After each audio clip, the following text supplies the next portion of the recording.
당신들은 지금 미쳤습니다. 개인의 재산을 국가에 바친다니요? 이건 자본주의 역사상 있을 수 없는 일입니다.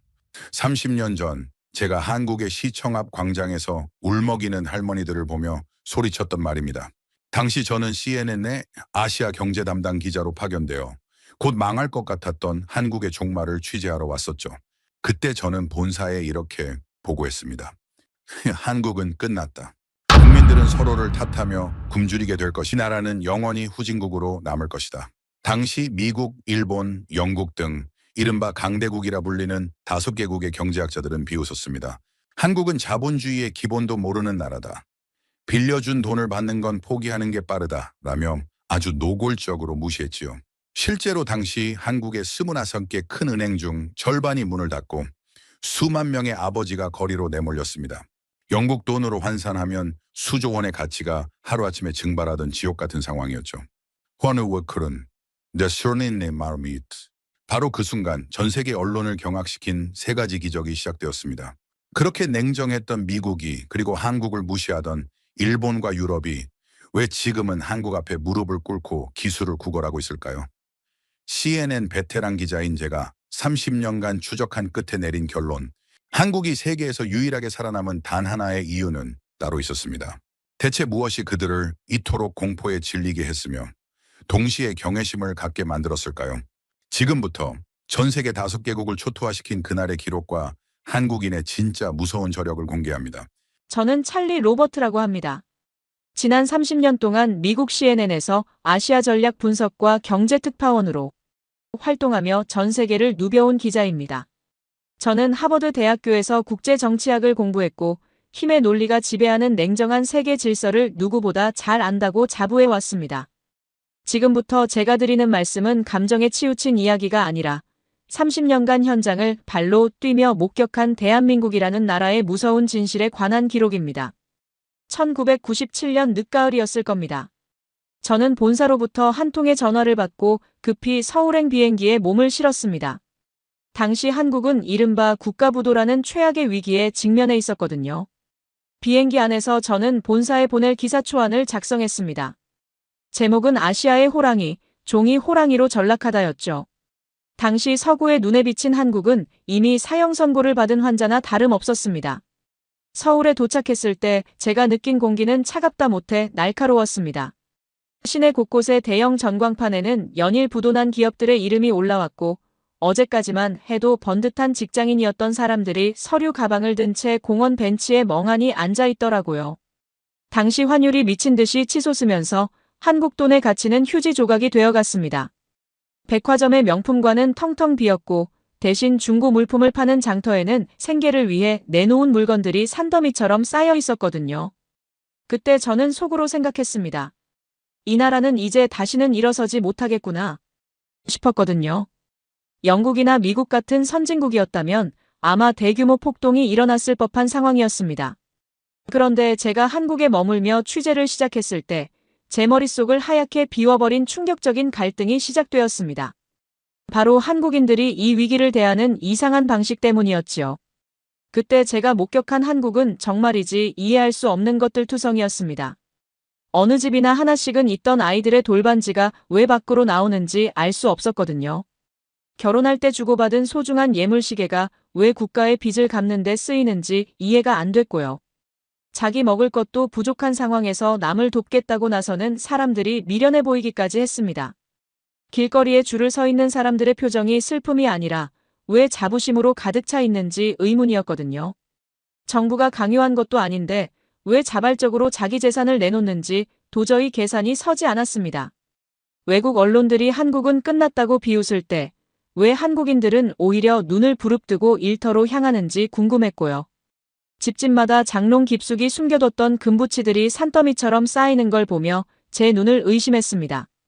심지어 어린 학생들까지 저금통을 들고 나오는 걸 보면서 이게 정말 자본주의 국가가 맞나 싶었거든요. 미국 월스트리트의 경제학자들은 한국인들이 바보 같은 짓을 하고 있다며 비웃었지만 저는 그 줄 끝에서 말없이 금반지를 내밀던 한 할머니의 거친 손을 보며 말문이 막혔습니다. 그 손은 단순히 금을 내미는 손이 아니라 나라를 지키겠다는 거대한 의지 그 자체였거든요. 그렇게 냉정하던 국제통화기금 IMF 직원들조차 한국인들의 이런 행동에 당황해하는 기색이 역력했습니다. 유럽의 선진국들이 경제 위기 때 서로를 탓하며 싸울 때 한국은 전혀 다른 길을 가고 있었거든요. 그 순간 저는 깨달았습니다. 제가 하버드에서 배운 모든 경제 이론이 이 나라에서는 통하지 않는다는 사실을요. 한국인들은 돈보다 더 무서운 무언가를 가슴에 품고 있었습니다. 말문이 막힌 채 카메라 셔터를 누르던 저는 본사에 보낼 기사를 전면 수정했습니다. 한국은 결코 망하지 않는다. 오히려 이 시련이 끝난 뒤 전 세계를 위협하는 가장 강력한 나라가 될 것이다. 라고 말이죠. 대체 무엇이 평범한 할머니와 학생들을 광장으로 불러냈을까요? 그리고 이들이 내놓은 금반지가 어떻게 훗날 세계 최고의 반도체와 핵잠수함 설계도로 변하게 되었을까요? 지금부터 전 세계가 발칵 뒤집힌 그 기적 같은 이야기의 첫 번째 비결을 본격적으로 들려드리겠습니다. 안녕하세요. 저는 영국 런던에서 30년간 특파원 생활을 한 제임스 해리슨입니다. 올해로 62살이 됐고 얼마 전 CNN을 퇴직했습니다. 오늘 제가 들려드릴 이야기는 제 인생 전체를 바꿔놓은 한 나라에 관한 것입니다. 바로 대한민국이죠. 1997년 12월, 저는 32살의 젊은 기자였습니다. 런던 본사에서 서울 지국장 발령을 받았을 때 솔직히 기분이 좋지 않았습니다. 당시 아시아는 기자들 사이에서 변방 취급을 받았거든요. 게다가 한국은 IMF 외환위기로 망해가는 중이었습니다. 누가 봐도 좌천이었죠. 히드로 공항으로 가는 택시 안에서 아버지 생각이 났습니다. 제 아버지 에드워드 해리슨도 BBC 아시아 특파원이었습니다. 80년대에 일본 경제의 미래를 장밋빛으로 예측하는 기사를 수없이 썼죠. 일본은 영원히 미국을 추월할 것이다. 그렇게 자신있게 썼는데 버블이 꺼지면서 아버지의 예측은 완전히 빗나갔습니다. 동료들의 조롱 속에 아버지는 조기 은퇴를 해야 했습니다. 저는 그 모습을 똑똑히 기억하고 있었습니다. 그래서 다짐했죠. 나는 절대 아버지처럼 되지 않겠다고요. 감정에 휘둘리지 않고 냉정하게 사실만 쓰겠다고요. 비행기에서 한국 관련 자료를 펼쳤습니다. GDP 세계 11위였던 나라가 외환 보유고 바닥을 드러내며 추락 중이었습니다. 국제통화기금에 구제금융을 신청한 굴욕적인 상황이었죠. 런던 본사 편집국장 리처드 웨슬리가 출발 전에 했던 말이 떠올랐습니다. 한국이 망하는 현장을 생생하게 전해라. 그게 뉴스다 라고요. 14시간의 비행 끝에 김포공항에 도착했습니다. 12월의 서울은 매서운 바람이 불었습니다. 공항은 텅 비어 있었고 환전소 앞에는 달러를 구하려는 사람들이 길게 줄을 서 있었습니다. 거리의 네온사인 절반은 꺼져 있었고 사람들의 표정은 어두웠습니다. 택시를 타고 시내로 향하면서 창밖을 바라봤습니다. 회색빛 건물들, 공사가 중단된 현장들, 폐업 안내문이 붙은 가게들. 제 첫인상은 명확했습니다. 이 나라는 끝났다고요. 아버지에게 전화해서 말해주고 싶었습니다. 걱정 마세요. 저는 이번엔 냉정하게 쓸 겁니다. 라고요. 그때는 정말 몰랐습니다. 이 나라가 저를 어떻게 바꿔놓을지요. 30년 뒤 제가 전 세계 앞에서 무릎을 꿇게 될 줄은 상상도 못했습니다. 서울 지국은 을지로에 있는 낡은 빌딩 4층에 있었습니다. 엘리베이터도 없어서 계단으로 올라가야 했죠. 사무실 문을 열었을 때 먼지 냄새가 코를 찔렀습니다. 전임 지국장은 이미 짐을 싸서 떠난 뒤였습니다. 책상 위에 메모 한 장만 덩그러니 놓여 있었습니다. 행운을 빈다. 여기서 버티기 힘들 거다. 라고 적혀 있었죠. 다음 날 아침 통역사가 사무실로 찾아왔습니다. 박서연이라는 28살 여성이었습니다. 첫인상이 아직도 기억납니다. 작은 체구의 큰 눈, 그리고 믿기 어려울 정도로 밝은 미소였죠. 나라가 망해가는데 어떻게 저렇게 웃을 수 있을까? 처음에는 이해가 안 됐습니다. 서연 씨가 첫 취재지로 남대문 시장을 추천했습니다. 서민들의 삶을 가장 잘 볼 수 있는 곳이라고요. 저는 고개를 끄덕였습니다. 망해가는 나라의 처참한 현장, 기사거리로 딱 좋았으니까요. 시장에 도착해서 놀랐습니다. 분명 경제 위기라고 했는데 사람들이 북적거렸거든요. 좌판마다 물건을 팔고 있었고 흥정하는 소리가 여기저기서 들렸습니다. 서연 씨가 설명해줬습니다. 백화점은 망해도 시장은 안 망한다고요. 한국 사람들의 생명력이라고요. 그때 한 할머니가 우리를 불러 세웠습니다. 칼국수 좌판을 운영하는 70살쯤 되어 보이는 분이었습니다. 최영숙이라는 이름이었죠. 할머니는 저를 보더니 대뜸 자리에 앉으라고 했습니다. 서연 씨가 통역해줬습니다. 외국에서 온 손님한테 밥도 못 먹이면 그게 사람이냐 라고요. 저는 당황했습니다. 공짜로 밥을 먹으면 안 된다고 했죠. 그랬더니 할머니가 손사래를 쳤습니다. 돈 얘기하지 말라고요.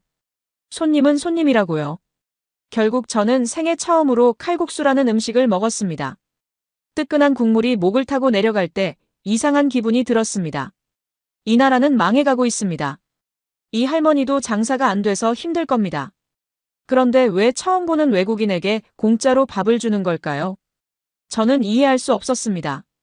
영국에서는 상상도 못할 일이었거든요. 하지만 기사에는 그런 내용을 쓰지 않았습니다. 저는 냉정한 기자니까요. 그날 밤 본사로 타전한 기사 제목은 이랬습니다. 한국 IMF 굴욕 현장, 서민 경제 초토화. 그게 제가 써야 할 기사라고 믿었습니다. 그런데 이상하게도 할머니의 얼굴이 자꾸 떠올랐습니다. 그 따뜻한 미소가요. 서울에 도착한 지 열흘쯤 지났을 때였습니다. 서연 씨가 아침 일찍 전화를 해왔습니다. 지금 당장 나오셔야 한다고요. 엄청난 일이 벌어지고 있다고요. 저는 서둘러 옷을 입고 택시를 잡았습니다. 서연 씨가 안내한 곳은 시내 한복판에 있는 은행 앞이었습니다. 도착해서 눈을 의심했습니다. 새벽 4시부터 줄을 섰다는 사람들이 건물을 2바퀴나 감싸고 있었거든요. 영하의 날씨에 입김을 내뿜으며 서 있는 수백 명의 시민들. 도대체 무슨 일인가 싶었죠. 서연 씨가 설명해줬습니다. 금 모으기 운동이라고요. 국민들이 자발적으로 금을 모아서 나라 빚을 갚겠다는 거였습니다. 저는 처음에 농담인 줄 알았습니다. IMF 구제금융이 얼마인데요? 580억 달러입니다. 그걸 금반지 모아서 갚겠다고요. 경제학적으로 말이 안 되는 일이었죠. 줄 맨 앞에 서 있는 젊은 부부에게 다가갔습니다. 서연 씨가 통역을 해줬습니다. 신혼부부였는데 결혼 반지를 내놓으러 왔다고 했습니다. 저는 물었습니다. 결혼 반지는 평생 간직해야 하는 거 아니냐고요. 그랬더니 남편이 웃으면서 대답했습니다. 나라가 없으면 결혼도 없다고요. 반지는 다시 사면 되지만 나라는 다시 못 산다고요. 저는 할 말을 잃었습니다. 이해가 안 됐거든요. 영국에서는 상상도 못할 일이었습니다. 정부가 망하면 정부를 욕하는 게 정상 아닌가요? 왜 국민들이 자기 재산을 내놓는 겁니까? 그때 뒤에서 익숙한 억양의 영어가 들렸습니다. 돌아보니 동양인 남자가 서 있었습니다. 양복을 빳빳하게 차려입은 50대 초반의 남자였죠. 자기소개를 했습니다. 사토 겐지, 니혼 게이자이 신문 논설위원이라고요. 도쿄에서 취재 왔다고 했습니다. 사토 씨는 제 옆에 서서 줄 선 사람들을 바라봤습니다. 그러더니 코웃음을 쳤습니다. 미개한 몸부림이라고요. 금 좀 모은다고 달러가 생기냐고요. 경제를 모르는 민족이라고요. 저는 속으로 동의했습니다. 사실 저도 그렇게 생각했으니까요. 사토 씨가 계속 말했습니다. 한국은 결국 일본을 못 따라잡을 거라고요. 일본이 30년 먼저 갔는데 어떻게 따라잡냐고요. 그러면서 제 아버지 이야기를 꺼냈습니다. 에드워드 해리슨 기자 아들 아니냐고요. 아버지가 일본 경제기사 잘 썼다고 그건 맞는 예측이었다고요. 가슴이 뜨끔했습니다. 이 사람이 아버지를 어떻게 아는 거지? 사토 씨가 설명해줬습니다. 80년대에 도쿄에서 아버지를 몇 번 만났다고요. 좋은 기자였다고요. 다만 버블 붕괴를 예측 못한 건 불운이었다고요. 저는 화제를 돌렸습니다. 아버지 이야기는 하고 싶지 않았거든요. 사토 씨와 함께 금 모으기 현장을 더 둘러봤습니다. 할머니들이 돌반지를 내놓고 아이들이 돼지 저금통을 깨고 젊은이들이 목걸이를 풀어서 제출했습니다. 사토 씨는 연신 사진을 찍으면서 비웃었습니다. 기사거리가 넘친다고요. 한국 망하는 건 시간 문제라고요. 그런데 서연 씨의 표정이 점점 굳어지는 게 보였습니다. 참다 결국 폭발했습니다. 당신들이 뭘 아느냐고요. 우리가 왜 이러는지 알기나 하느냐고요. 사토 씨가 어이없다는 표정을 지었습니다. 저는 서연 씨를 말렸습니다. 기자는 감정적이면 안 된다고요. 객관적으로 봐야 한다고요.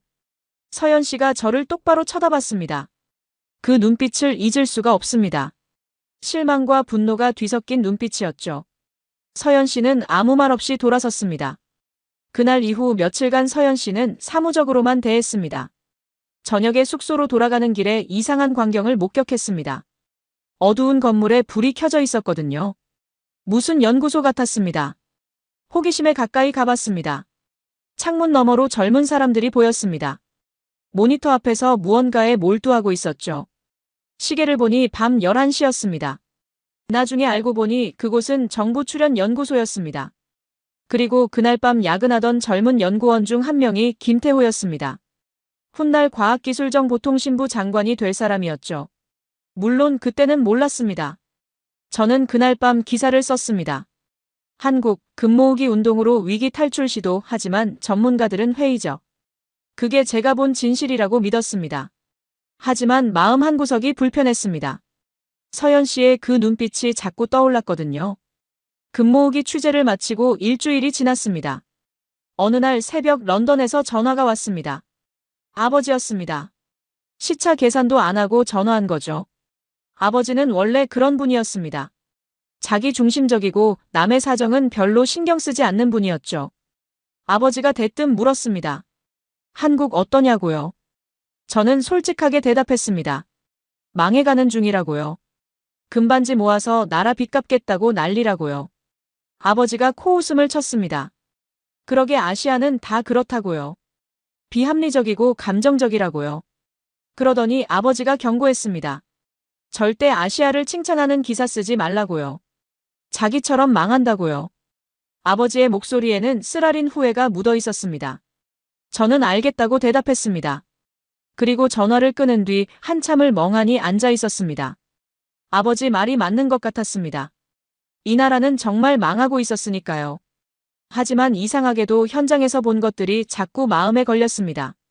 새벽부터 줄 선 사람들, 결혼반지 내놓는 신혼부부, 밤새 연구하는 젊은이들. 숫자로는 설명이 안 되는 무언가가 있었습니다. 그날 오후 서연 씨가 사무실로 찾아왔습니다. 표정이 밝았습니다. 처음 봤을 때 그 환한 미소가 돌아와 있었죠. 서연 씨가 뉴스를 보여줬습니다. 금모으기 모금액이 예상을 훨씬 초과했다는 거였습니다. 한 달 만에 200만 명이 참여했고 모은 금이 20억 달러어치에 달했습니다. 저는 놀랐습니다. 물론 580억 달러에 비하면 턱없이 부족한 금액이었죠. 하지만 예상보다 훨씬 많은 건 사실이었습니다. 서연 씨가 말했습니다. 금액이 중요한 게 아니라고요. 이게 무슨 뜻인지 아느냐고요. 국민들이 포기하지 않았다는 뜻이라고요. 저는 반박했습니다. 감정으론 경제를 못 살린다고요. 구조조정이 필요하고 외국 자본 유치가 필요하고 그런 실질적인 조치가 필요하다고요. 서연 씨가 고개를 끄덕였습니다. 맞다고요. 그래서 그것도 하고 있다고요. 서연 씨가 서류 뭉치를 내밀었습니다. 한국 정부의 구조조정 계획서였습니다. 저는 펼쳐봤습니다. 눈이 커졌습니다. 속도가 장난이 아니었거든요. 부실 기업 정리, 금융 개혁, 노동시장 유연화. 보통 이런 개혁은 몇 년씩 걸립니다. 그런데 한국은 몇 달 만에 추진하고 있었습니다. 서연 씨가 설명해줬습니다. 이게 한국이라고요. 위기가 오면 더 빨리 움직인다고요. 빨리빨리가 그냥 성격이 급한 게 아니라고요. 저는 여전히 반신반의했지만 인상적인 건 사실이었습니다. 그날 저녁 사토 씨에게서 연락이 왔습니다. 저녁 먹자고요. 일식집에서 만났습니다. 사토 씨는 사케를 마시면서 한국 이야기를 했습니다. 금모으기 모금액이 예상보다 많았다는 뉴스 봤냐고요. 저는 봤다고 대답했습니다. 사토 씨의 표정이 묘했습니다. 평소에 자신만만한 표정이 아니었죠. 잠깐 당황한 것 같았습니다. 하지만 금방 원래대로 돌아왔습니다. 그래봤자 소용없다고요. 어차피 한국 경제 구조가 썩었으니까요. 재벌 개혁 없이는 안 된다고요. 저는 방금 본 구조조정 계획서 이야기를 했습니다. 사토 씨가 코웃음을 쳤습니다. 계획은 계획일 뿐이라고요. 실행이 문제라고요. 일본도 잃어버린 10년 동안 계획은 많았다고요. 저는 고개를 끄덕였습니다. 그 말도 맞는 것 같았거든요. 숙소로 돌아오는 길에 생각했습니다. 사토 씨 말이 맞는 건가, 서연 씨 말이 맞는 건가. 결론을 내릴 수 없었습니다. 다만 한 가지는 확실했습니다. 이 나라는 뭔가 다르다는 거였죠. 망해가면서도 포기하지 않는 사람들. 위기 앞에서 더 빨리 움직이는 시스템. 숫자로는 설명이 안 되는 무언가가 있었습니다. 하지만 저는 아직 확신할 수 없었습니다. 아버지의 경고가 머릿속에 맴돌았거든요. 아시아를 칭찬하면 망한다고요. 저는 그날 밤 기사를 쓰지 않았습니다. 뭘 써야 할지 모르겠더라고요. 처음으로 기자로서 혼란스러웠습니다. 침대에 누워서 천장을 바라봤습니다. 혹시 내가 틀렸나? 그 생각이 처음으로 들었습니다. 하지만 금방 머리를 흔들었습니다. 아니야, 냉정해야 해. 감정에 휘둘리면 안 돼. 그렇게 되뇌면서 눈을 감았습니다. 시간이 흘러 2000년이 됐습니다. 한국에 온 지 3년째였죠. 그 사이에 놀라운 일이 벌어졌습니다. 한국이 IMF 구제금융을 조기 상환한 겁니다. 원래 2004년까지였는데 2001년에 다 갚아버렸죠. 세계가 놀랐습니다. 저도 놀랐고요. 서현 씨는 그 사이에 삼성전자에 입사했습니다. 통역사 일을 그만두고 대기업에 들어간 거죠. 저와는 가끔 연락하며 지냈습니다. 서현 씨가 말했습니다. 보셨죠? 우리가 해냈죠? 라고요. 저는 인정할 수밖에 없었습니다. 정말 대단하다고요. 그래서 기사를 쓰려고 했습니다. 한국 기적의 비밀. 제목도 정했습니다. 어떻게 3년 만에 일어섰는지 그 과정을 상세하게 분석한 기사였죠. 저는 자신 있었습니다. 이건 팩트니까요. 감정이 아니라 숫자로 증명된 사실이니까요. 그런데 문제가 생겼습니다. 런던 본사 편집국장 리처드가 기사를 거부한 겁니다. 이유가 황당했습니다. 아시아 칭찬 기사는 안 팔린다고요. 독자들이 관심 없다고요. 위기 극복보다 위기 자체가 더 뉴스가 된다고요. 저는 항의했습니다. 이건 팩트라고요. IMF 조기 상환은 역사적 사건이라고요. 리처드가 코웃음을 쳤습니다. 팩트가 다 기사가 되는 건 아니라고요. 뉴스 가치가 있어야 한다고요. 한국이 잘 됐다는 건 뉴스 가치가 없다고요.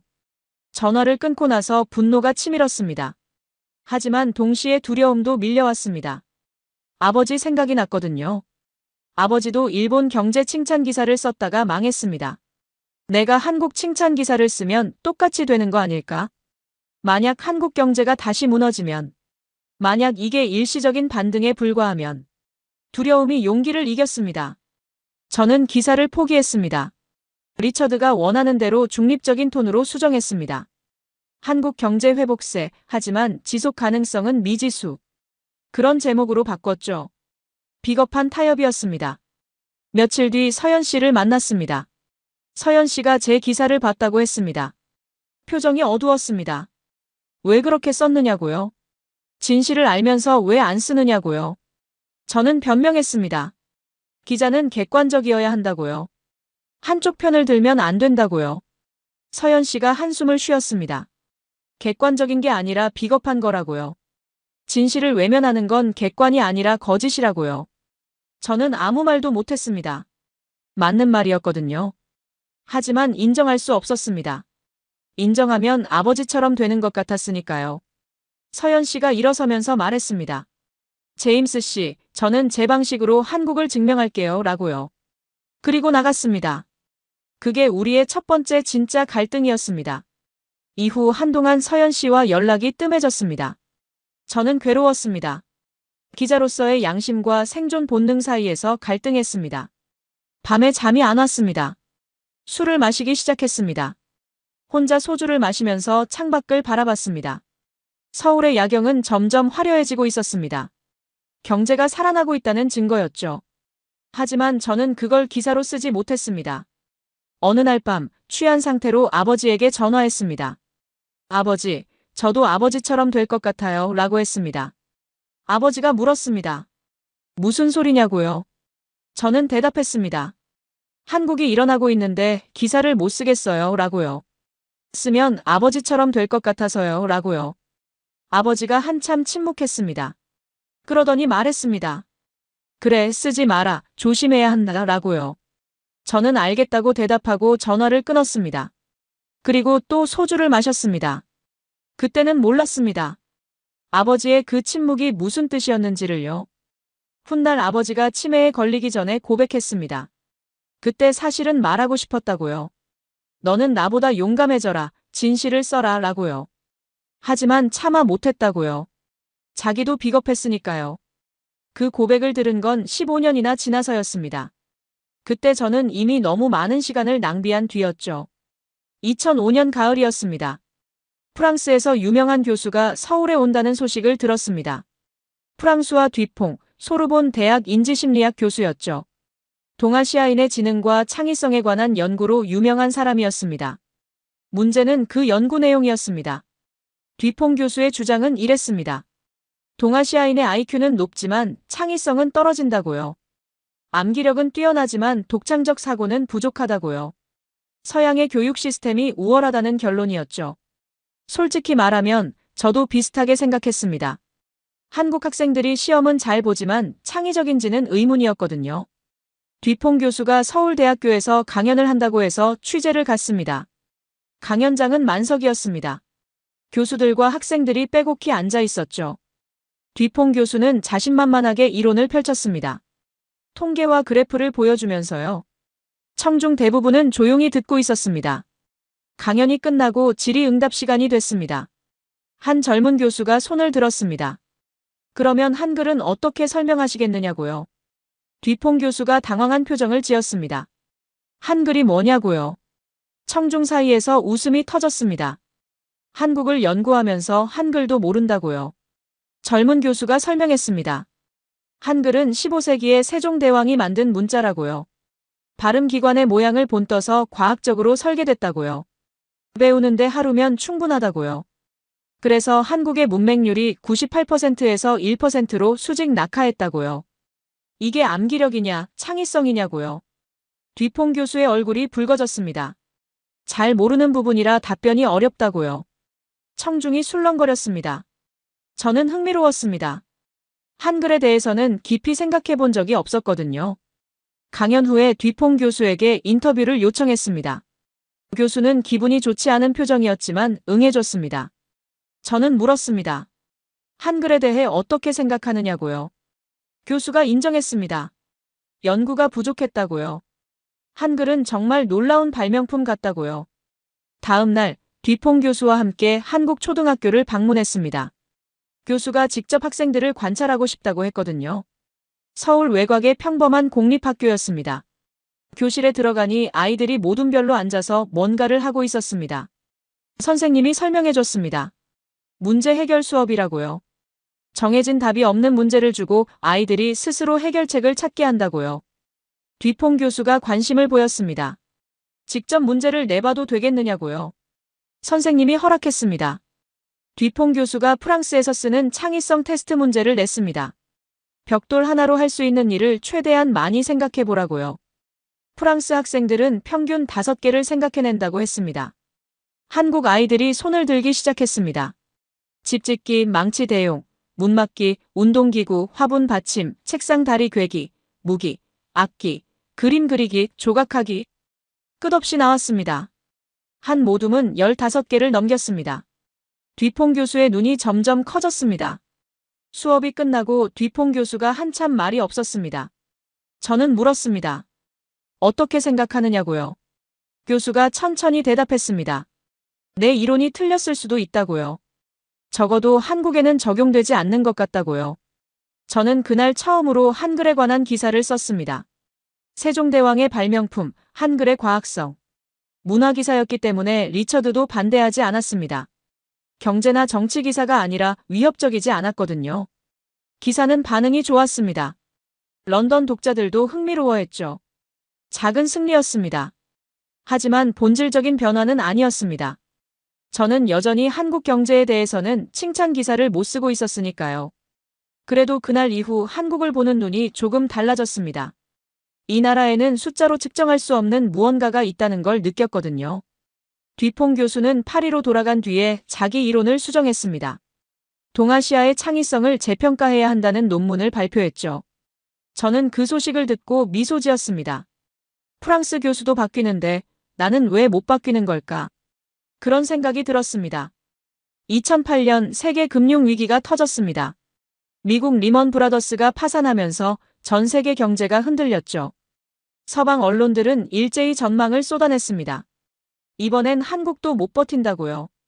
IMF 때보다 더 심각하다고요. 사토시가 칼럼을 썼습니다. 한국의 빨리빨리 문화가 화를 불렀다는 내용이었죠. 급하게 성장하느라 부실을 키웠다고요. 이번에야말로 한국 경제 모델의 한계가 드러날 거라고요. 저도 비슷하게 생각했습니다. 솔직히요. 그런데 이상한 일이 벌어졌습니다. 한국이 안 무너지는 겁니다. 오히려 다른 나라들보다 빨리 회복하기 시작했습니다. 2009년에 이미 플러스 성장을 기록했죠. 세계가 의아해했습니다. 저도 의아했고요. 취재를 해야겠다고 생각했습니다. 서현 씨에게 연락했습니다. 서현 씨는 그 사이에 삼성전자 상무가 돼 있었습니다. 8년 만에 통역사에서 임원이 된 거죠. 대단한 속도였습니다. 그것도 빨리빨리인가 라고 농담했더니 서현 씨가 웃었습니다. 서현 씨가 시간을 내줬습니다. 강남의 한 카페에서 만났습니다. 저는 단도직입으로 물었습니다. 어떻게 된 거냐고요? 왜 한국만 안 무너지냐고요? 서현 씨가 커피를 홀짝이면서 대답했습니다. 빨리빨리를 잘못 이해하고 있다고요. 외국인들은 빨리빨리가 그냥 급한 성격이라고 생각하는데 그게 아니라고요. 빨리빨리는 10년 앞을 내다본 선제적 실행이라고요. 남들이 생각만 할 때 우리는 이미 만들고 있다고요. 저는 잘 이해가 안 됐습니다. 구체적인 예를 들어달라고 했죠. 서현 씨가 삼성 반도체 이야기를 해줬습니다. 90년대에 모든 전문가가 반도체는 일본이 영원히 지배할 거라고 했대요. 그런데 삼성은 아무도 안 할 때 투자했답니다. 미쳤다는 소리를 들으면서요. 결과는요. 지금 삼성이 세계 메모리 반도체 1위입니다. 일본은 거의 다 망했고요. 이게 빨리빨리라고요. 무모한 게 아니라 남들보다 빨리 결정하고 빨리 실행하는 거라고요. 현대자동차 이야기도 해줬습니다. 2000년대 초에 미국 시장에서 비웃음을 샀대요. 한국차가 뭐냐고요. 그런데 현대는 10년 품질 보증이라는 파격적인 제안을 했답니다. 미쳤다는 소리를 들었죠. 하지만 결과적으로 그게 미국 소비자의 마음을 바꿨대요. 저는 고개를 끄덕였습니다. 인상적이었거든요. 하지만 여전히 의문이 남았습니다. 그럼 왜 서방 언론들은 다 틀린 거냐고요? 왜 한국이 망할 거라고 예측했냐고요? 서현 씨가 웃었습니다. 그건 당신들이 숫자만 보기 때문이라고요. 한국을 이해하려면 숫자 뒤에 있는 사람들을 봐야 한다고요. 금 모으기 때 결혼 반지 내놓던 사람들, 밤새 연구하는 사람들, 10년 뒤를 보고 투자하는 사람들. 그 사람들이 한국이라고요. 저는 할 말이 없었습니다. 서현 씨 말이 맞았거든요. 저는 10년간 한국에 있으면서도 숫자만 봤습니다. 사람들을 안 봤죠. 그게 제 실수였습니다.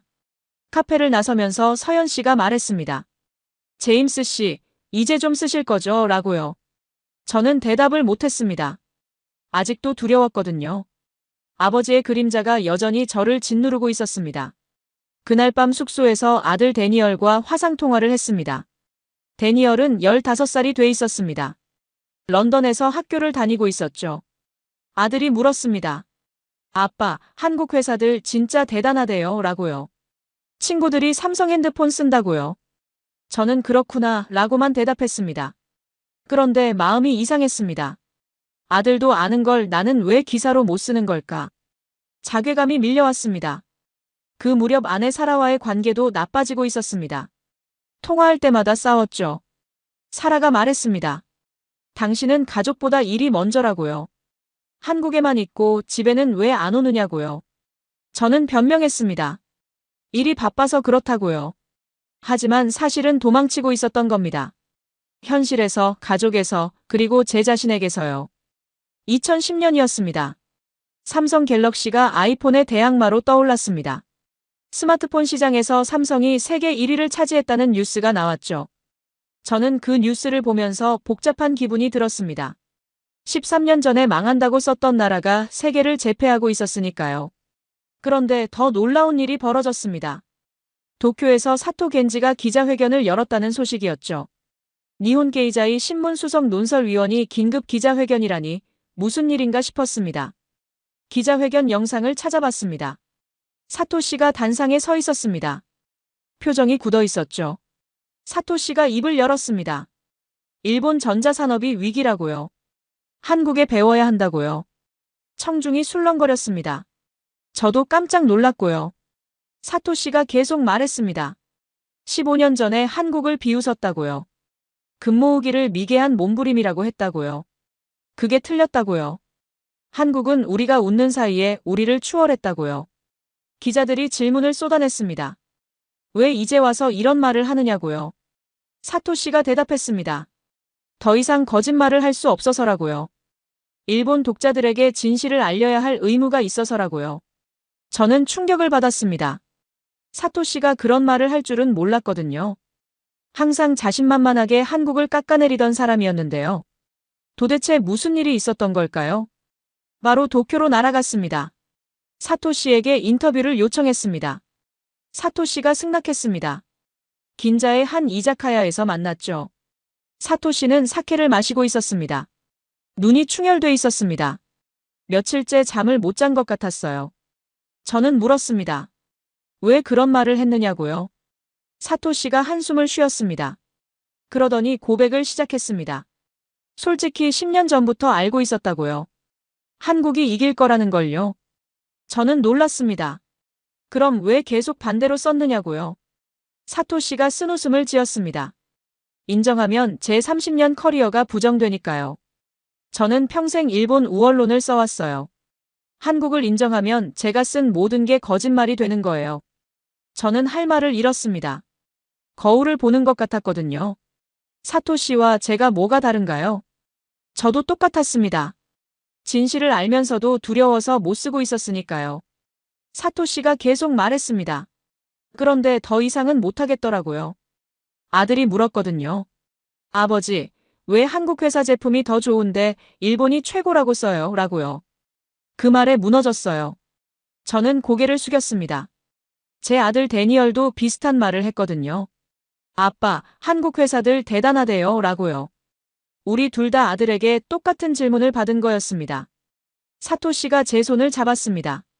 해리슨 씨, 당신은 나보다 더 오래 한국에 있었잖아요. 당신은 알잖아요. 진짜를요.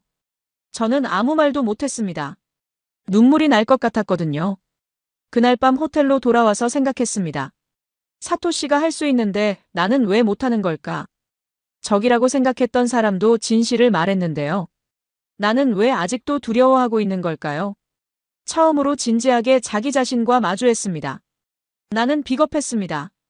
아버지의 실패가 두려워서 진실을 외면했습니다. 기자로서 가장 해서는 안 될 일을 한 거였죠. 서울로 돌아오는 비행기 안에서 결심했습니다. 이제 진짜 기사를 쓰자고요. 더 이상 도망치지 말자고요. 사토시도 했는데 나라고 못할 건 없다고요. 하지만 현실은 녹록지 않았습니다. 서울에 도착하니 아내 사라에게서 이메일이 와 있었습니다. 이혼하고 싶다는 내용이었죠. 가족을 너무 오래 버려뒀다고요. 더 이상 못 기다리겠다고요. 저는 컴퓨터 앞에서 한참을 멍하니 앉아 있었습니다. 진실을 쓰겠다고 결심한 날, 가정이 무너지기 시작했습니다. 인생은 정말 아이러니했습니다. 하지만 그때는 몰랐습니다. 이게 끝이 아니라 새로운 시작이라는 걸요. 2012년 봄이었습니다. 런던에서 온 서류 봉투를 열었을 때 손이 떨렸습니다. 이혼 서류였습니다. 사라가 보낸 거였죠. 서명란에 이미 그녀의 사인이 되어 있었습니다. 차갑게 정리된 글씨체가 15년 결혼 생활의 끝을 말해주고 있었습니다. 저는 한참 동안 그 서류를 바라봤습니다. 사라의 말이 맞았습니다. 저는 가족보다 일을 먼저 했습니다. 아들 데니얼이 첫걸음을 뗄 때 저는 서울에 있었습니다. 초등학교 입학식도 축구 경기도 생일 파티도 대부분 놓쳤죠. 화상통화로 대신했습니다. 그게 충분하다고 스스로를 속였습니다. 서명을 하고 서류를 보냈습니다. 며칠 뒤 사라에게서 전화가 왔습니다. 고맙다고요. 이제 서로 자유라고요. 저는 알겠다고만 대답했습니다. 더 할 말이 없었거든요. 전화를 끊고 나서 소주를 마셨습니다. 그날 밤 많이 마셨습니다. 다음 날 데니얼에게서 이메일이 왔습니다. 19살이 된 아들이었죠. 이메일 내용은 짧았습니다. 아빠, 왜 우리를 버렸어요? 한국이 그렇게 중요해요. 저는 그 한 문장에 무너졌습니다. 답장을 쓰려고 했지만 무슨 말을 해야 할지 몰랐습니다. 그 무렵 기자 생활도 힘들어지고 있었습니다. 리처드 편집국장은 여전히 한국 긍정 기사를 거부했습니다. 저는 사토 씨처럼 용기를 내지 못했습니다. 진실을 쓰겠다고 결심해놓고도 막상 키보드 앞에 앉으면 손이 움직이지 않았거든요. 어느 날 밤 술에 취한 상태로 거리를 걸었습니다. 서울의 네온사인이 눈부셨습니다. 15년 전 처음 왔을 때와는 완전히 다른 도시였죠. 고층 빌딩들, 화려한 간판들, 웃으며 지나가는 사람들. 이 나라는 완전히 달라져 있었습니다. 그런데 저는 변하지 않았습니다. 그때 전화벨이 울렸습니다. 런던에서 온 전화였습니다. 어머니였죠. 아버지가 병원에 입원했다고요. 치매 초기 진단을 받았다고요. 저는 바로 비행기를 예약했습니다. 런던에 도착해서 병원으로 갔습니다. 아버지는 창가에 앉아 밖을 바라보고 있었습니다. 80대가 된 아버지는 많이 늙어 있었습니다. 예전에 카리스마 넘치던 모습은 사라지고 작고 연약한 노인이 되어 있었죠. 아버지가 저를 알아봤습니다. 다행히 그날은 맑은 날이었거든요. 아버지가 물었습니다. 한국 어떠냐고요? 저는 대답했습니다. 좋다고요. 많이 변했다고요. 아버지가 고개를 끄덕였습니다. 그러더니 갑자기 아버지가 제 손을 잡았습니다. 눈에 눈물이 고여 있었습니다. 아버지가 말했습니다. 제임스, 너는 나보다 용감해져라 라고요. 저는 무슨 말인지 몰라서 가만히 있었습니다. 아버지가 계속 말했습니다. 나는 진실을 알면서도 비겁했다고요. 일본이 무너질 걸 알면서도 칭찬 기사를 계속 썼다고요. 그리고 버블이 꺼졌을 때 모든 걸 잃었다고요. 커리어도 자존감도요. 저는 처음 듣는 이야기였습니다. 아버지가 진실을 알고 있었다고요. 그럼 왜 그렇게 썼느냐고 물었습니다. 아버지가 쓴웃음을 지었습니다. 돈 때문이라고요. 일본 기업들에게서 광고비를 받았다고요. 그래서 좋은 기사를 쓸 수밖에 없었다고요. 저는 충격을 받았습니다. 아버지의 실패가 단순한 판단 착오가 아니었다니요. 아버지가 제 손을 더 세게 잡았습니다. 너는 그러지 말라고요. 진실을 써라고요. 돈이나 두려움에 굴복하지 말라고요. 저는 알겠다고 대답했습니다. 눈물이 흘렀습니다. 아버지도 울고 있었습니다. 우리 부자가 처음으로 진심을 나눈 순간이었습니다. 평생 거리를 뒀던 아버지와 처음으로 가까워진 느낌이었죠. 서울로 돌아오는 비행기에서 결심했습니다. 이제 진짜 바뀌겠다고요. 아버지의 실수를 반복하지 않겠다고요. 가족을 잃었지만 적어도 기자로서는 제대로 살겠다고요. 그게 아버지에게 그리고 저 자신에게 할 수 있는 최소한의 도리라고 생각했습니다. 2015년 가을이었습니다. 서울지국에 새로운 기자가 배치됐습니다. 이준혁이라는 25살 청년이었죠. 한국계 미국인 2세였습니다. 부모님이 80년대에 이민을 갔고 본인은 로스앤젤레스에서 태어났다고 했습니다. 준혁은 저와 완전히 달랐습니다. 에너지가 넘쳤고 호기심이 많았고 무엇보다 두려움이 없었습니다. 첫날부터 질문을 쏟아냈죠. 선배님, 한국에 18년이나 계셨으면 전문가시잖아요. 왜 한국 기사를 별로 안 쓰세요? 저는 당황했습니다. 그 질문에 뭐라고 대답해야 할지 몰랐거든요. 준혁과 함께 취재를 다니기 시작했습니다. 젊은 친구의 시선으로 보니 한국이 또 달라 보였습니다. 준혁은 모든 것에 감탄했거든요. 지하철이 이렇게 깨끗해요. 인터넷이 이렇게 빨라요. 배달이 이렇게 빨리 와요. 제가 당연하게 여기던 것들이었죠. 어느 날 저녁 준혁과 술을 마셨습니다. 소주를 처음 마셔본다고 해서 제가 따라줬죠. 준혁이 취기가 오르더니 진지하게 물었습니다. 선배님, 솔직히 물어볼게요.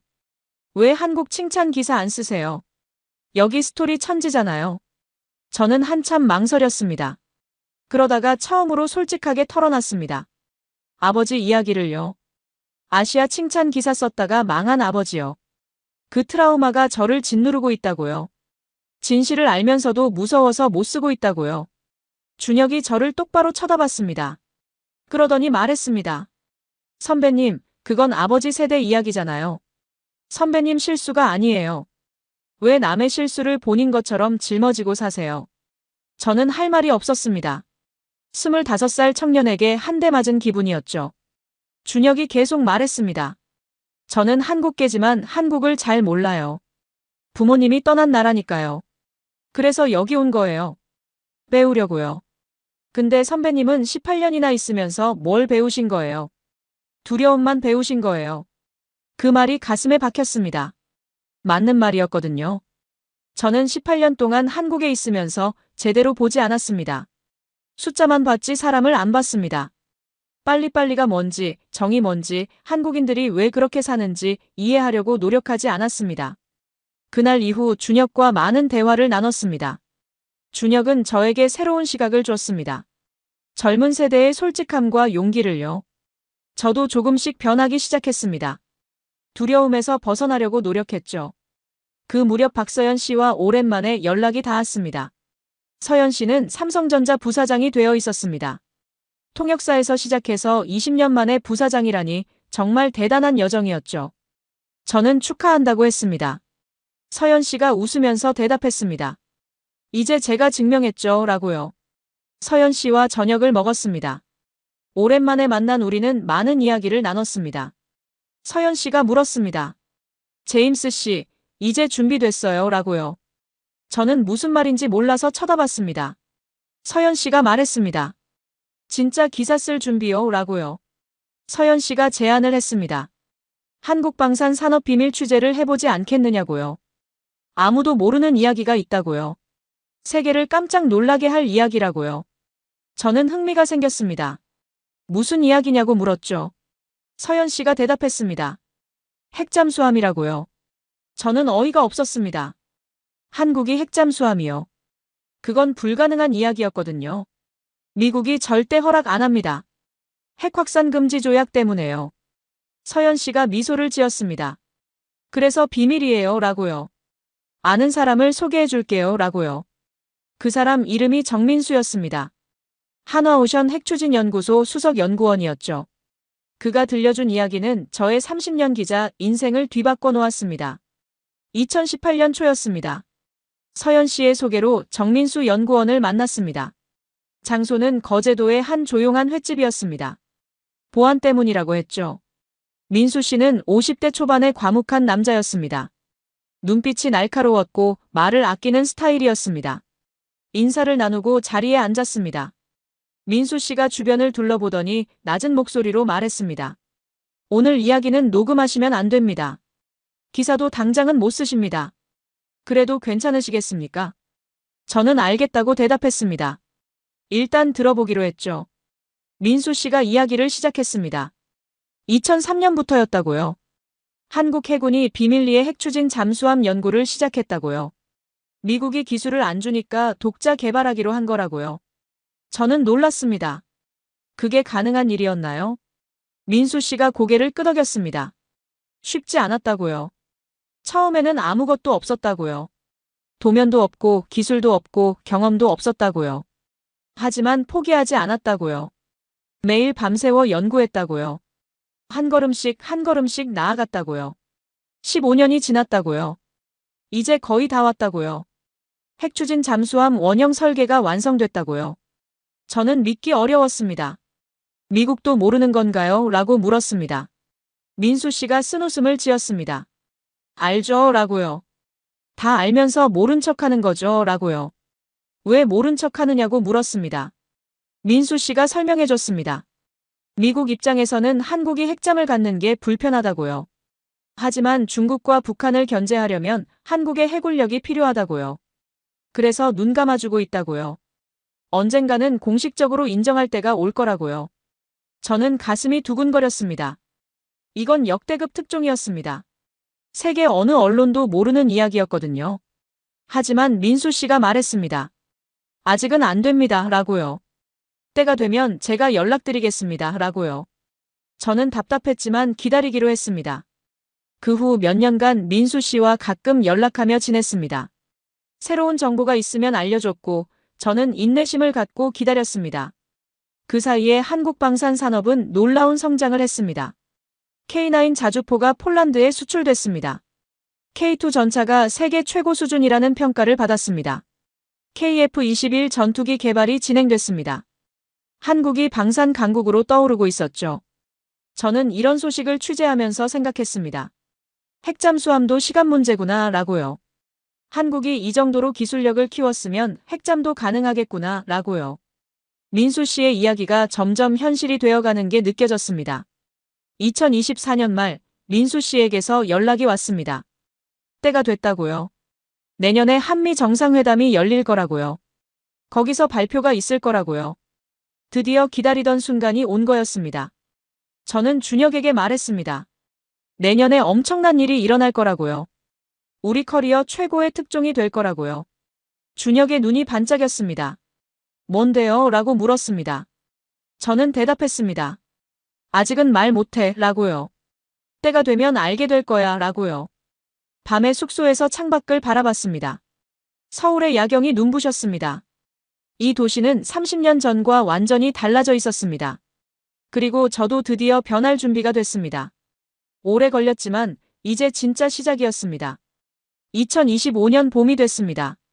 한미 정상회담 장소가 경주로 발표됐습니다.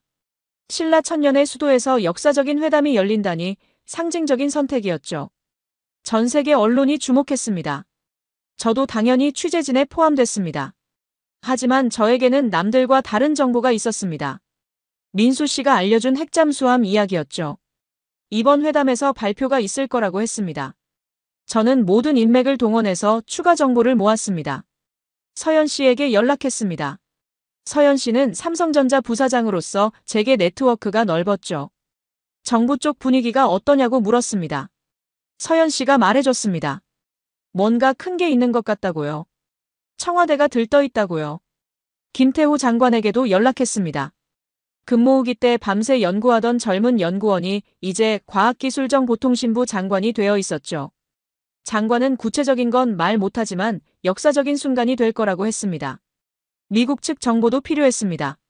백악관 국가안보보좌관 마이클 브래들리에게 접촉을 시도했습니다. 어렵게 전화 연결이 됐죠. 저는 단도직입으로 물었습니다. 이번 회담에서 핵잠수함 관련 발표가 있느냐고요. 브래들리가 침묵했습니다. 한참 뒤에 대답했습니다.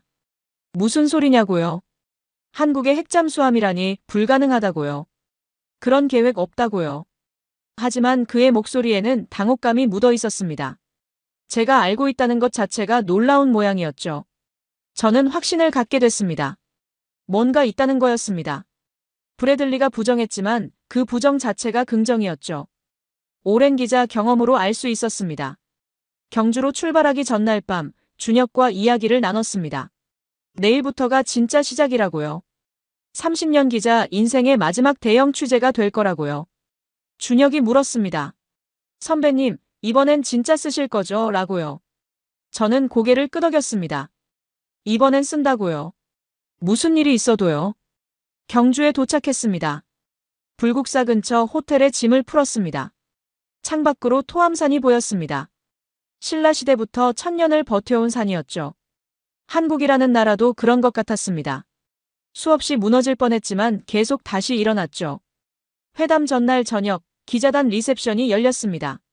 전 세계에서 온 기자들이 모였죠. 미국, 영국, 프랑스, 독일, 일본, 중국. 저는 사람들 사이를 돌아다니며 분위기를 살폈습니다. 그때 익숙한 목소리가 들렸습니다. 돌아보니 사토 겐지였습니다. 니혼 게이자의 특별 논설위원 자격으로 온 거였죠.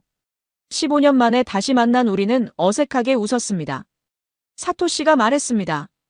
이번엔 진짜 역사가 바뀔 것 같다고요. 저도 동의했습니다. 밤늦게 호텔로 돌아왔습니다. 민수 씨에게서 문자가 와 있었습니다. 내일 점심때 만나자고요. 중요한 게 있다고요. 저는 알겠다고 답했습니다. 가슴이 두근거렸습니다. 드디어 때가 온 거였습니다. 잠이 오지 않았습니다. 창밖을 바라보며 생각했습니다. 30년 전 처음 서울에 왔을 때가 떠올랐습니다. 망한다고 썼던 나라가 이제 세계를 놀라게 할 발표를 앞두고 있었습니다. 그리고 저는 그 역사의 현장에 서 있었죠. 이번엔 제대로 쓰겠다고 다짐했습니다. 아버지처럼 비겁하게 굴지 않겠다고요. 진실을 있는 그대로 쓰겠다고요. 그게 30년 동안 한국을 지켜본 기자로서의 의무라고 생각했습니다. 경주 회담 당일 아침이 밝았습니다. 하늘이 맑았습니다. 봄바람이 불었죠. 회담장인 경주 화백 컨벤션 센터 주변에는 경찰과 경호원들이 빼곡했습니다. 전 세계 기자들이 카메라를 들고 대기하고 있었죠. 저는 기자단 지정구역에서 회담 시작을 기다렸습니다. 옆에 준혁이 있었고 멀리서 사토 씨가 보였습니다. 사토 씨가 다가와서 말했습니다. 해리슨 씨, 오늘 뭔가 큰 게 있을 것 같지 않습니까? 라고요. 저는 미소만 지었습니다. 알고 있지만 말할 수는 없었거든요. 오전 10시 회담이 시작됐습니다. 양국 정상이 악수하는 모습이 생중계됐습니다. 통역을 통해 인사말이 오갔죠. 평범한 정상회담처럼 보였습니다. 하지만 저는 알고 있었습니다. 진짜는 오후에 있다는 걸요. 점심시간에 민수 씨를 만났습니다. 회담장 근처에 한적한 찻집이었습니다. 민수 씨의 표정이 심각했습니다. 저를 보더니 말했습니다. 제임스 씨, 결정하셔야 합니다. 라고요. 무슨 말인지 몰라서 쳐다봤습니다. 민수 씨가 서류 봉투를 내밀었습니다. 미국의 한국 핵잠수함 기술 협력 승인 문서였습니다. 아직 공식 발표 전이었죠. 이걸 지금 기사로 쓰면 전 세계 최초가 됩니다. 라고 민수 씨가 말했습니다. 저는 가슴이 뛰었습니다. 역대급 특종이었습니다. 30년 기자 인생의 화려한 마무리가 될 거였죠. 하지만 민수 씨가 덧붙였습니다. 단, 제가 끝나요. 라고요. 공식 발표 전에 유출되면 제가 책임지게 됩니다. 라고요. 저는 고민에 빠졌습니다. 특종을 치면 커리어의 정점을 찍을 수 있었습니다. 하지만 민수 씨는 모든 걸 잃게 됩니다. 15년간 비밀을 지켜온 사람을 배신하는 거였죠. 민수 씨가 저를 바라봤습니다. 제임스 씨 결정에 맡기겠습니다. 라고요. 저는 기자니까요. 특종이 중요한 거 압니다. 라고요. 하지만 그 눈빛에는 간청이 담겨 있었습니다. 저는 서류 봉투를 내려다봤습니다. 30년 전에 저라면 망설임 없이 특종을 쳤을 겁니다. 그게 기자니까요. 하지만 지금의 저는 달랐습니다. 서연 씨의 말이 떠올랐거든요. 기자이기 전에 사람이에요. 라고요. 저는 서류 봉투를 민수 씨에게 돌려줬습니다. 공식 발표까지 기다리겠습니다. 라고요. 특종보다 중요한 게 있으니까요. 라고요. 민수 씨의 눈에 눈물이 고였습니다. 고맙습니다. 라고요. 정말 고맙습니다. 라고요. 찻집을 나서면서 생각했습니다. 특종을 포기한 게 후회되지 않았습니다. 오히려 마음이 편했습니다. 처음으로 기자로서가 아니라 인간으로서 옳은 선택을 한 것 같았거든요. 오후 회담이 재개됐습니다. 기자단 구역으로 돌아갔습니다. 사토 씨가 물었습니다. 어디 갔다 왔느냐고요? 저는 그냥 잠깐 바람 쐬고 왔다고 대답했습니다. 사토 씨가 고개를 갸웃거렸지만 더 묻지는 않았습니다. 오후 5시 갑자기 회담 일정이 변경됐다는 공지가 나왔습니다. 비공개 세션이 추가된다고요. 기자들 사이에 술렁임이 일었습니다. 뭔가 있다는 거였죠. 저는 알고 있었지만 모르는 척했습니다. 민수 씨에게서 문자가 왔습니다. 오늘 저녁에 발표 있을 겁니다. 라고요. 준비하세요. 라고요. 저는 심호흡을 했습니다. 드디어 때가 온 거였습니다. 저녁 7시 긴급 기자회견이 소집됐습니다. 회담장 대강당에 기자들이 우르르 모여들었습니다. 무슨 발표냐고 서로 묻고 있었죠. 저는 이미 알고 있었지만 아무 말도 하지 않았습니다. 양국 정상이 단상에 올랐습니다. 분위기가 예사롭지 않았습니다. 두 정상 모두 밝은 표정이었거든요. 뭔가 좋은 일이 있다는 게 느껴졌습니다. 미국 대통령이 먼저 말문을 열었습니다. 오늘 역사적인 합의를 발표하게 되어 기쁘다고요. 한미 동맹을 새로운 차원으로 끌어올릴 결정이라고요. 기자들이 펜을 들었습니다. 카메라 플래시가 터졌죠. 미국 대통령이 발표했습니다. 미국은 대한민국의 핵추진 잠수함 기술 협력을 승인한다. 라고요. 강당이 순간 조용해졌습니다. 다들 귀를 의심하는 표정이었죠. 핵잠수함이라고요. 한국에요. 그리고 폭풍이 몰아쳤습니다. 기자들이 소리를 질렀습니다. 질문이 쏟아졌습니다. 정말이냐고요. 조건이 뭐냐고요. 일본은 어떡하느냐고요. 대통령이 손을 들어 조용히 시켰습니다. 순서대로 답변하겠다고요. 저는 가만히 앉아서 지켜봤습니다. 감회가 묘했습니다. 7년 전에 민수 씨에게 처음 들었던 이야기가 현실이 된 거였죠. 비밀리에 15년을 준비한 한국이 드디어 인정받는 순간이었습니다. 옆에서 사토시가 중얼거렸습니다. 믿을 수가 없다고요. 한국이 해냈다고요. 사토시의 눈에 눈물이 고여 있었습니다. 15년 전에 한국을 인정했던 그였지만 이 순간은 또 달랐나 봅니다. 저는 노트북을 열었습니다. 기사를 써야 했거든요. 하지만 잠시 멈췄습니다. 뭐라고 써야 할지 고민이 됐습니다. 단순히 팩트만 나열하는 기사를 쓸 수는 없었습니다. 30년간 지켜본 기자로서 해야 할 말이 있었거든요. 저는 타이핑을 시작했습니다. 30년 전 이 나라를 끝났다고 보도했던 기자로서 오늘 역사를 정정합니다. 라고요. 손가락이 떨렸습니다. 30년간 못했던 말을 드디어 쓰고 있었거든요. 기사를 마무리하고 런던 본사로 전송했습니다. 리처드 편집국장에게서 바로 전화가 왔습니다. 이게 뭐냐고요? 한국 칭찬 기사냐고요? 저는 대답했습니다. 아닙니다. 진실입니다. 라고요. 리처드가 침묵했습니다. 한참 뒤에 말했습니다. 알겠다. 실어주마. 라고요. 이건 뉴스 가치가 있으니까. 라고요. 저는 고맙다고 했습니다. 30년 만에 처음으로 리처드가 제 기사를 인정해준 순간이었습니다. CNN 생방송에 연결됐습니다. 앵커가 물었습니다. 현장 분위기가 어떻느냐고요. 저는 대답했습니다. 역사적인 순간입니다. 라고요. 그리고 덧붙였습니다. 개인적인 말을 해도 되겠느냐고요. 앵커가 허락했습니다. 저는 카메라를 바라보며 말했습니다. 30년 전 저는 이 나라가 100년이 지나도 못 일어난다고 보도했습니다. 라고요. 오늘 제가 틀렸음을 인정합니다. 라고요. 대한민국은 제 예상을 완전히 뒤엎었습니다. 라고요. 생방송 중에 목이 메었습니다.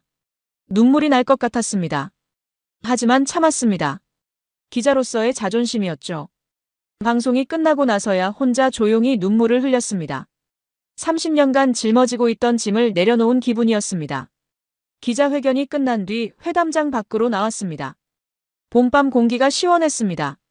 경주의 밤하늘에 별이 떠 있었죠. 저는 벤치에 앉아서 한참 동안 아무 생각도 하지 않았습니다. 휴대폰이 쉴 새 없이 울렸습니다. 런던에서, 뉴욕에서, 도쿄에서 전화가 쏟아졌습니다. CNN 생방송을 봤다고요. 그 말이 진심이냐고요. 저는 일일이 대답하기가 힘들어서 전원을 꺼버렸습니다. 준혁이 다가왔습니다. 선배님 대박이에요. 라고요. 지금 인터넷에서 난리예요. 라고요. 선배님 방송이 실시간 검색어 1위래요. 라고요. 저는 그래 라고만 대답했습니다. 실감이 나지 않았거든요. 서연 씨에게서 문자가 왔습니다. 왔어요. 드디어 하셨네요. 라고요. 30년 걸렸지만 해내셨어요. 라고요. 저는 답장을 보냈습니다. 서연 씨 덕분이에요. 라고요. 계속 기다려줘서 고마워요. 라고요. 다음 날 아침 호텔방에서 눈을 떴습니다. 창문으로 햇살이 들어왔습니다. 어제 일이 꿈인가 싶었습니다. 하지만 테이블 위에 놓인 노트북이 현실을 말해주고 있었죠. 메일함에 수백 개의 메시지가 쌓여 있었습니다. 런던 본사에서 연락이 왔습니다. 리처드 편집국장이었죠. 기사가 대박이라고요. 조회수가 역대 최고라고요. 그리고 덧붙였습니다. 내가 틀렸다. 당신이 옳았어. 라고요. 30년 만에 처음 듣는 말이었습니다. 아침을 먹으러 내려갔습니다. 레스토랑에서 사토시를 만났습니다. 사토시도 밤을 새운 것 같았습니다. 눈이 충혈돼 있었거든요. 우리는 마주 앉아서 커피를 마셨습니다. 사토시가 말했습니다. 해리슨 씨, 우리 둘 다 30년이 걸렸네요. 라고요. 진실을 말하는데요. 라고요. 저는 고개를 끄덕였습니다. 그래요. 너무 오래 걸렸어요. 라고요. 사토시가 자기 기사를 보여줬습니다. 니혼 게이자이에 보낸 칼럼이었죠. 제목이 눈에 들어왔습니다. 한국을 인정해야 한다. 일본의 미래를 위해 라고요.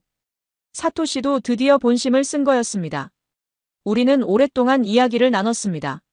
30년 전 금모으기 현장에서 처음 만났던 날, 서로 비웃으며 한국을 깎아내렸던 날, 그리고 각자 진실을 알면서도 외면했던 날들. 부끄러운 과거였지만 이제는 말할 수 있었습니다. 사토시가 잔을 들었습니다.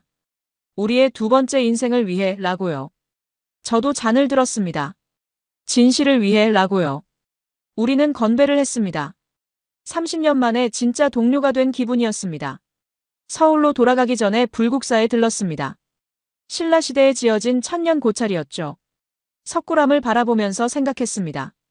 이 나라는 1000년 전에도 이런 걸 만들었구나 라고요. 그리고 앞으로 1000년도 계속 뭔가를 만들어갈 거라고요. 절을 나서면서 한국인 관광객 한 분이 말을 걸었습니다. 어제 방송 보셨어요? 라고요. 외국 기자분이 한국 칭찬하시던데 감동받았어요? 라고요. 저는 머쓱하게 웃었습니다. 그게 저예요 라고 말하지는 않았습니다. 그냥 고맙다고만 했습니다. 서울로 돌아온 다음 날 첫 번째 화해가 시작됐습니다. 사토 씨와 다시 만났거든요. 이번에는 취재가 아니라 그냥 친구로서요. 홍대 앞의 작은 이자카야에서 소주를 마셨습니다. 사토 씨가 말했습니다. 우리 30년 동안 뭐 했나 싶다고요. 서로 경쟁하느라 진실을 못 봤다고요. 저도 동의했습니다. 한국을 깎아내리는데 에너지를 쏟느라 정작 중요한 걸 놓쳤다고요. 우리는 오래된 라이벌에서 친구가 됐습니다. 서로의 연락처를 다시 저장하면서 웃었습니다. 앞으로는 협력하자고요. 동아시아를 세계에 제대로 알리자고요. 그게 우리가 할 수 있는 속죄라고요. 두 번째 화해는 런던에서 이루어졌습니다. 서울에서 돌아온 뒤 아버지를 보러 갔거든요. 아버지는 치매가 많이 진행돼 있었습니다. 대부분의 시간은 저를 못 알아봤죠. 하지만 그날은 달랐습니다. 아버지가 제 손을 잡았습니다. 제임스라고 불렀습니다. 저는 깜짝 놀랐습니다. 오랜만에 아버지가 저를 알아본 거였거든요. 아버지가 말했습니다. 방송 봤다 라고요. 간호사가 보여줬다 라고요. 아버지의 눈에 눈물이 고였습니다. 내가 해냈구나 라고요. 나 대신 해냈구나 라고요. 저도 눈물이 났습니다. 아버지의 마른 손을 꼭 잡았습니다. 아버지 덕분이에요 라고요. 아버지가 용기를 주셨잖아요 라고요. 아버지가 미소를 지었습니다. 평화로운 미소였습니다. 이제 됐다 라고요. 우리 가문의 수치를 내가 씻었다 라고요. 저는 한참 동안 아버지 곁에 앉아 있었습니다. 말없이 손만 잡고 있었죠. 세 번째 화해는 가장 어려웠습니다. 아들 데니얼이었거든요. 데니얼은 32살이 돼 있었습니다. LG 에너지 솔루션 런던 법인에서 일하고 있었죠. 한국 회사에 들어간 거였습니다. 데니얼에게 연락했습니다. 만나자고요. 데니얼이 망설이더니 승낙했습니다. 런던 시내의 카페에서 만났습니다. 어색한 침묵이 흘렀습니다. 13년 전 이혼 이후 제대로 대화를 나눈 적이 없었거든요. 제가 먼저 입을 열었습니다. 미안하다고요. 너를 버려서 미안하다고요. 아빠 자격이 없다는 거 안다고요. 데니얼이 저를 바라봤습니다. 화가 나 있을 줄 알았는데 의외로 담담한 표정이었습니다. 데니얼이 말했습니다. 아빠 방송 봤어요 라고요. 한국 얘기하면서 우시는 거요 라고요. 저는 당황했습니다. 울었었나요? 기억이 안 났거든요. 데니얼이 웃었습니다. 그거 보고 처음으로 아빠가 이해됐어요 라고요. 데니얼이 설명해줬습니다. 왜 아빠가 한국을 떠나지 못했는지 이제 알겠다고요. 아빠는 한국을 사랑했던 거라고요. 근데 그걸 인정하지 못해서 힘들었던 거라고요. 저는 할 말을 잃었습니다. 아들이 저를 이해해주다니요. 데니얼이 제 손을 잡았습니다. 이제 됐어요, 아빠 라고요. 저도 용서할게요 라고요. 저는 눈물이 터졌습니다. 성인이 된 아들 앞에서 울었습니다. 부끄럽지 않았습니다. 오히려 해방감을 느꼈습니다. 데니얼이 말했습니다. 사실 저한테 소개시켜드릴 사람이 있어요 라고요. 한국인 여자친구요 라고요. 저는 놀랐습니다. 아들이 한국인과 사귀고 있다니요. 운명 같은 거라고 생각했습니다. 서울로 돌아온 뒤 마지막 프로젝트를 시작했습니다. 다큐멘터리 기획이었죠. 제목은 30년의 증인들이었습니다. 제가 한국에서 만났던 사람들을 다시 찾아가는 내용이었습니다. 첫 번째로 남대문 시장을 찾았습니다. 최영숙 할머니를 만나러요. 할머니는 여전히 그 자리에서 칼국수를 팔고 계셨습니다. 78살이 되셨는데도 아침 일찍부터 가게 문을 열고 계셨죠. 저를 보시더니 할머니가 웃으셨습니다. 어머, 그때 그 영국 청년 아니여 라고요. 30년 전 무료로 칼국수 주셨던 그 할머니였습니다. 저는 할머니 앞에 앉았습니다. 이번에는 제가 돈을 내겠다고요. 할머니가 손사래를 치셨습니다.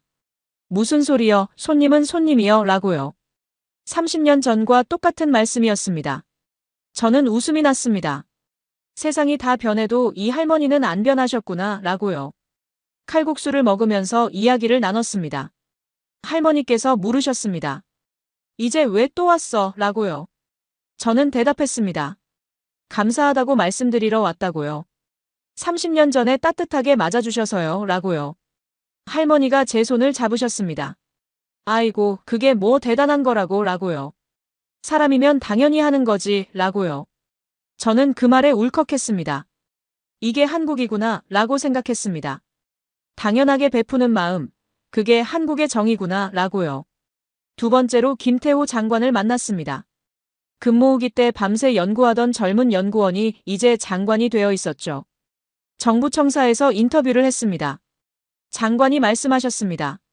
그때 왜 밤새웠는지 아세요? 라고요. 나라가 망하면 안 되니까요. 라고요. 단순했습니다. 나라가 망하면 안 되니까 밤을 새운 거였습니다. 저는 감탄했습니다. 그 단순한 마음이 나라를 살린 거구나 라고요. 세 번째로 박서연 부사장을 만났습니다. 통역사에서 시작해서 대기업 임원이 된 서연 씨였죠. 서연 씨의 사무실은 삼성전자 서초 4옥 고층에 있었습니다. 창밖으로 서울 전경이 보였습니다. 서연 씨가 말했습니다. 제임스 씨가 안 믿어줘서 더 열심히 했어요. 라고요. 그 말이 오기를 부렸거든요. 라고요. 저는 미안하다고 했습니다. 서연 씨가 웃었습니다. 아니에요. 덕분에 여기까지 온 거예요. 라고요.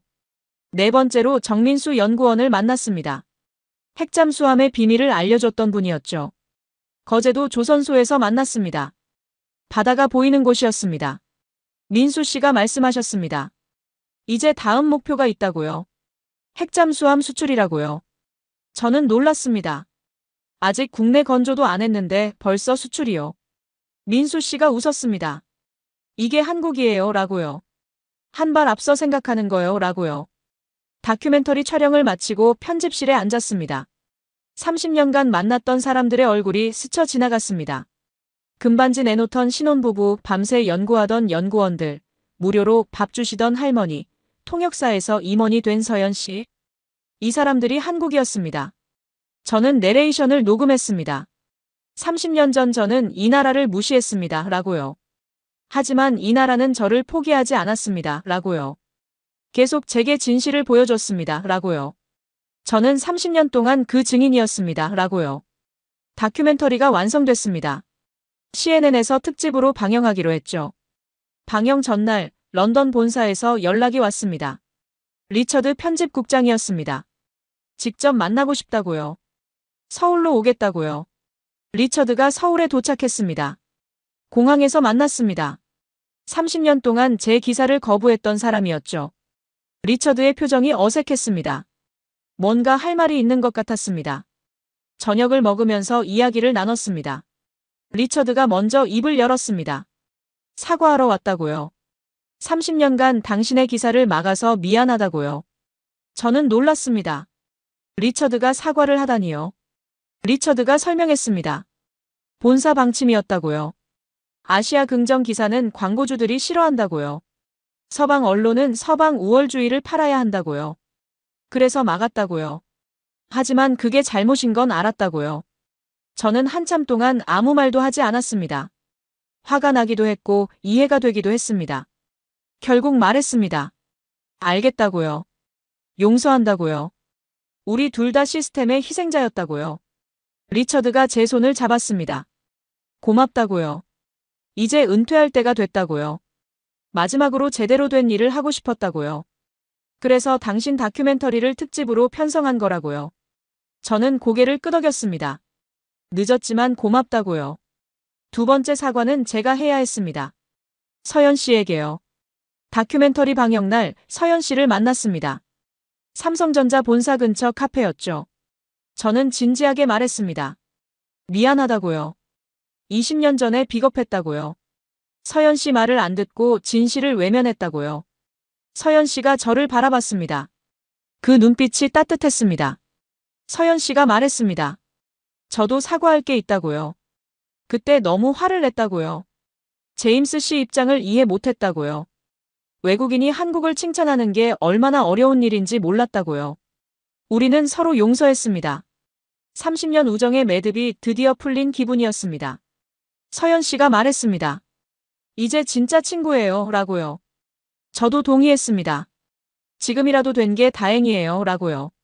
서연 씨의 딸 윤지아도 만났습니다. 32살의 젊은 여성이었죠. 현대차 미래전략실에서 일하고 있었습니다. 윤지아가 말했습니다. 엄마가 항상 제임스 아저씨 얘기하셨어요, 라고요.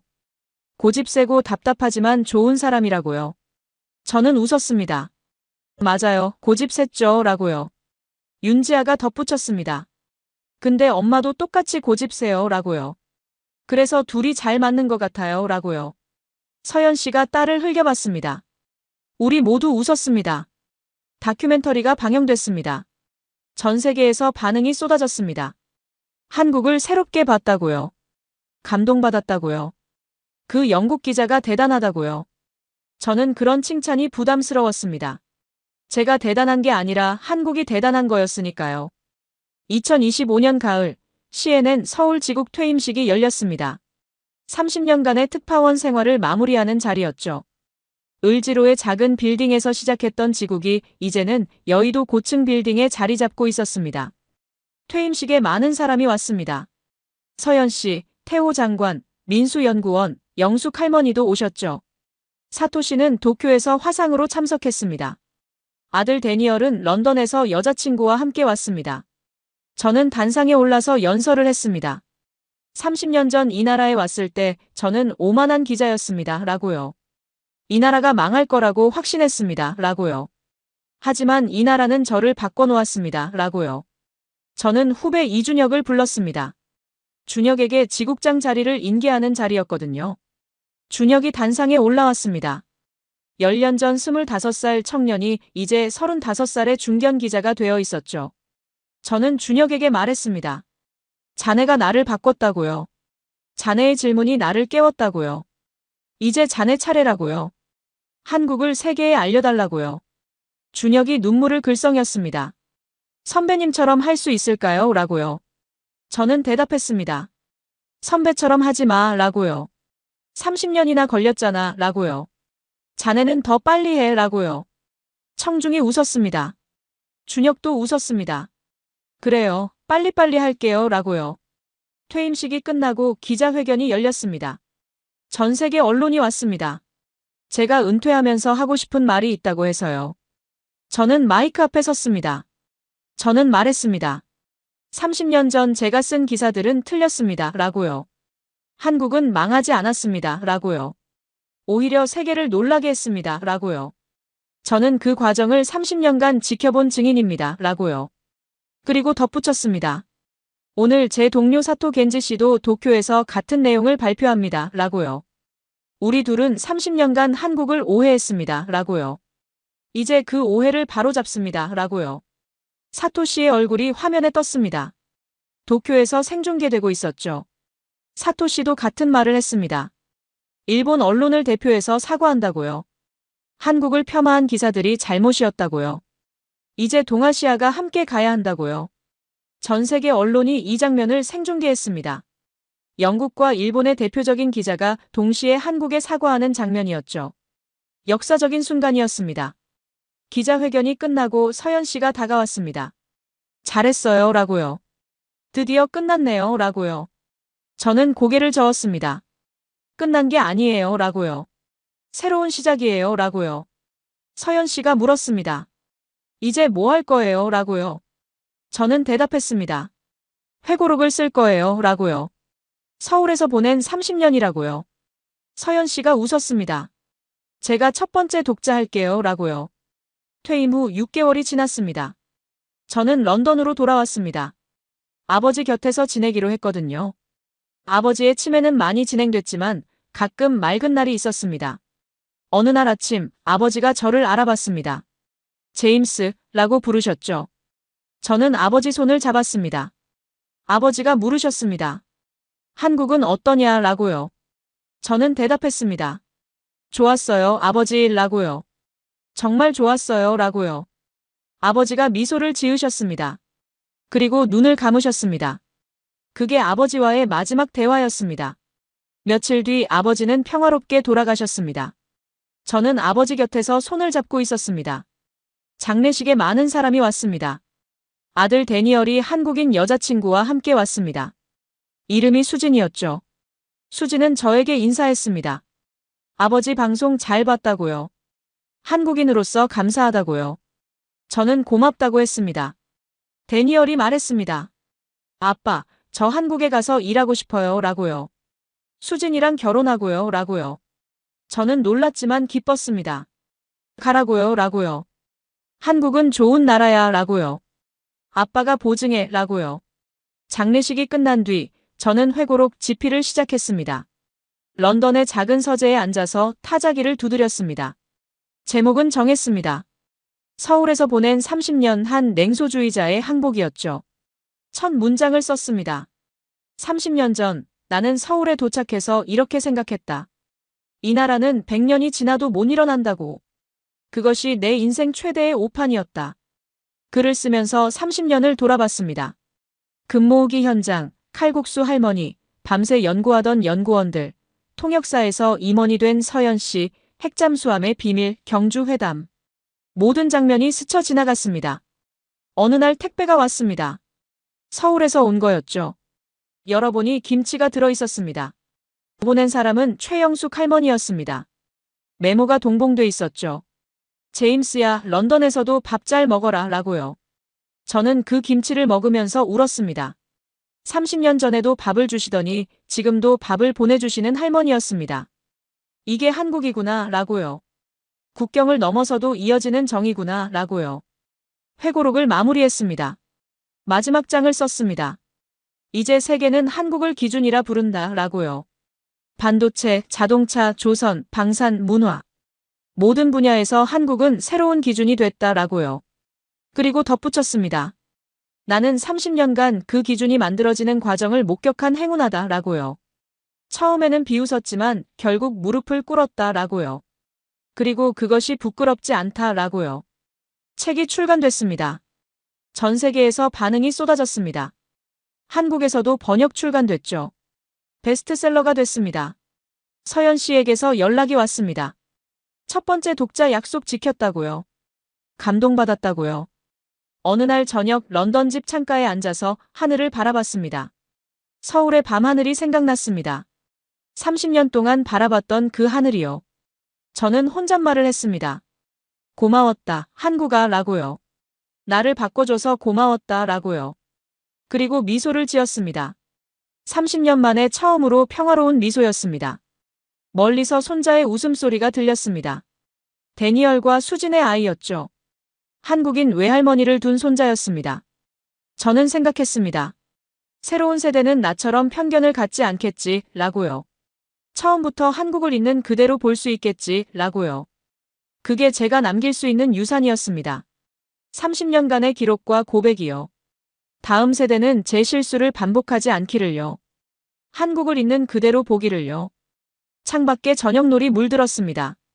아름다운 하늘이었습니다. 저는 마지막으로 생각했습니다. 이제 됐다 라고요. 30년의 여정이 드디어 끝났다 라고요. 아니, 끝이 아니었습니다. 새로운 시작이었죠. 손자에게 한국 이야기를 들려줄 시작이었습니다. 그리고 그 이야기는 영원히 계속될 거였습니다.